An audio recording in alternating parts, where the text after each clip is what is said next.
So again, why do you want to work with dead people? Well, the job is not working with dead people. It is working with the survivors, those of you who've had deaths in the family that come in to plan a funeral, a final tribute for your saint. And a lot of times, families are very nice, but also, just as many times, a death, and I find it for those who are not believers or don't have a solid Christian foundation, it is very difficult. They are angry. They are very sad. Some are very guilty. And sometimes they take that out on the funeral director, really. We have to, I say, put up, maybe it's endure, a lot of anger directed at us because, well, you can't have your funeral next Tuesday. We already have 3 that day. Or, why does this cost so much? This is ridiculous. Well, funerals do cost a lot, and a lot of people ask me that.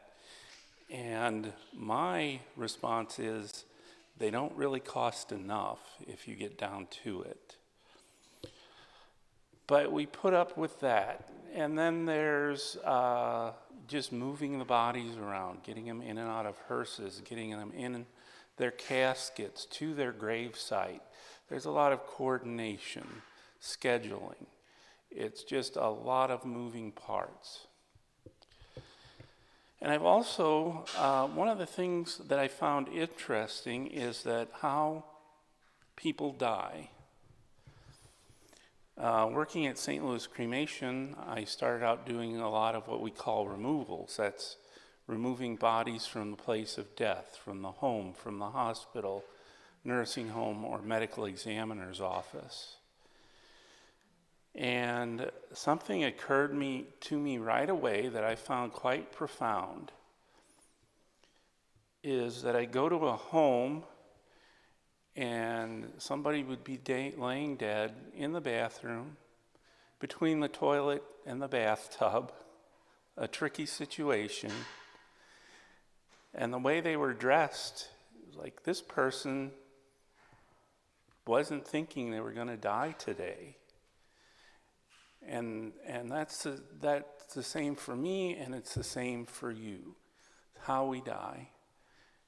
I remember so succinctly a lady at an assisted living ceremony or facility.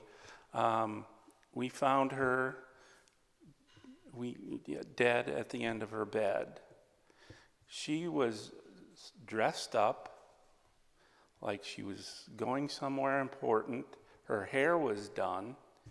If we were going to embalm her, all we'd have to do was embalm her and kind of dust her off. That's how well she looked. And we found out that she was getting ready to go on a cruise that morning with her granddaughter. She was getting ready. We could tell that she had picked something out of the bedroom, or out of the dresser. Her suitcase was on the end of the bed, and she missed it and went on the floor. And she was going on a cruise. I mean, just like that. It just struck me how quickly those things can happen. And that even hit me harder a couple of years ago when my brother died. That's how he died. He was dead, working out at the farm. And he was, I would say, was young, 64 years old. But wow, you really get in touch with your mortality. So remember that it happens to all of us, death.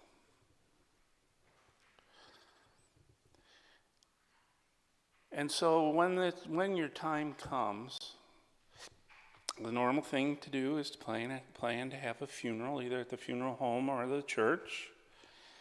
And I'd ask families, well, what do you want to remember about your mom or dad or brother or grandpa? And over time, the answers also became very telling. It wasn't, well, grandpa or dad bought me a new car or sent me to the best college or just bought lots of toys for us or gave us a lot of material things. It was, Dad was my greatest champion. Or, in my mother's eyes, I could do no wrong. Or one was, Dad worked, and this was back when a family could be supported by one spouse working. Dad worked at the post office hard for 50 weeks out of the year. And he didn't spend a lot of money. But we took vacations every year, car vacations across the country. And we loved that. So, and I found people didn't say bad things about people at funeral, even though there were bad things people could say about them, bad things people could say about all of us. And I always thought funerals would be more interesting if you only got up and said the bad things. And a lot of ministers would, ask, does anybody have anything to say about the deceased? And nobody ever got up and said, yeah, he was a jerk. And I'm sure some people could have. So anyway, today I'm kind of here as the warm up for our celebration of All Saints Sunday.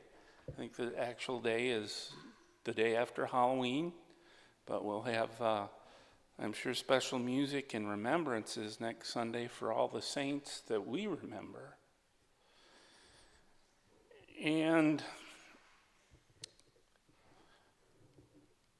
And also, I mean, it's been foremost in my mind, within the last 2 weeks, Leanne and I bought our cemetery plots. Thank you. Very nice location, but it's right in the middle of the cemetery, so it's going to be a long carry, so maybe I should try and lose more weight.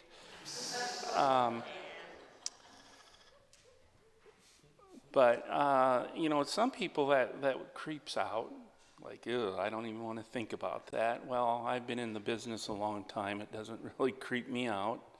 It's a necessity. I wish more people would prepare like that. Now we're discussing our tombstone. I'd like to have a pyramid, but...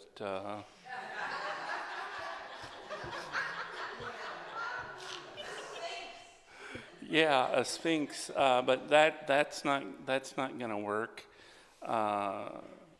And maybe a Sasquatch statue. Some people know. I'm kind of interested in that subject, so I don't know. So, and this is kind of what I don't always go to Sunday school, but I got in on the tail end today, and they were talking about the emerging church and what it is to just love people. And I think it kind of fits in here because what most people say about their deceased friends and relatives is about how they love them. And they were always there if you needed help, if you needed to borrow a tool or something. And it occurs to me that being a saint is not that difficult. Just be nice to people. Just love people. You don't have to buy people things or try to buy their love. Just say, hey, how are you doing? Talk to them. I think the first thing you could do is when you see somebody on the street or you make eye contact to them, just say hello. That's it.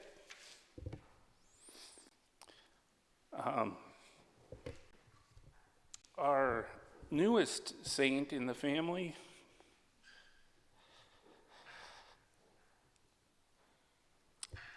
that we will be, I'm sorry. Let me get a Kleenex here.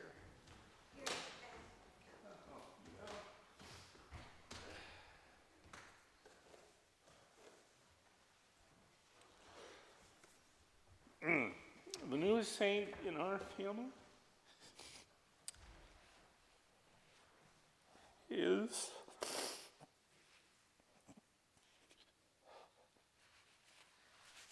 my mother-in-law. And I always joked with her, I really love my mother-in-law, not because she lives 300 miles away from us.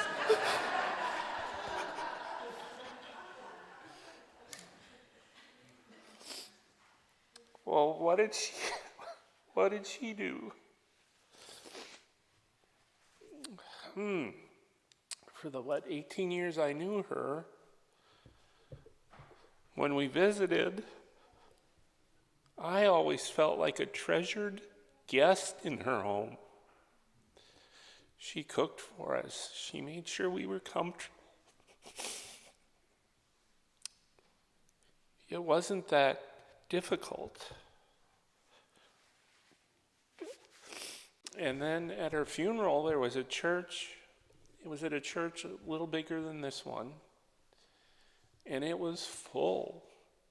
I mean, totally full. She does have a big family, but that didn't fill the church up. It was just people she knew. And I thought, wow.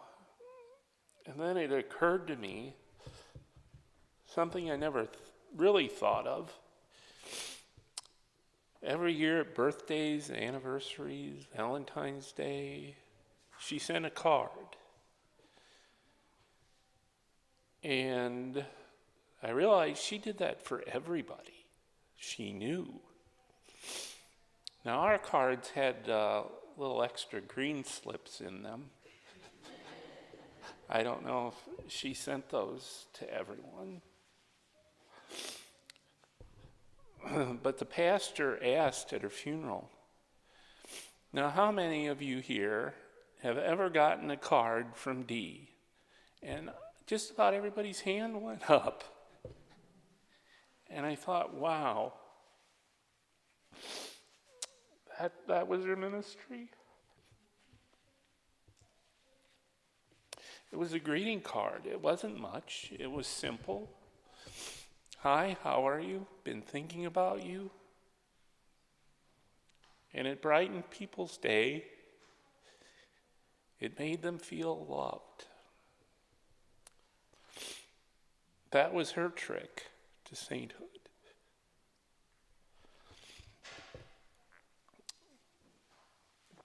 So today, I'm going to ask you to do some homework today in honor of my mother-in-law, and an exercise in what is the one thing you can do to love people. And I have here some postcards I made. And there's 2 in a pack for everybody. One of them's got a stamp on it. And what I want you to do is write a note and drop it in the mail to somebody you haven't heard from in a long time. A friend or a relative. Someone who's not on social media that you don't talk to. There are a lot of people that you know that are not on social media that you don't? Yeah, Maddie, you're not? I'll send you a card. But yeah, I'd like you to do that. Just fill it out and drop it in the mail. You might not hear from the person, and that's okay. Or months later, they might see you and say, hey, I got your card, thank you. And what I found is they'll call or write back. I sent a card to my cousin in Tennessee, Robert, my dad's cousin actually, and it was a card I made. It was a picture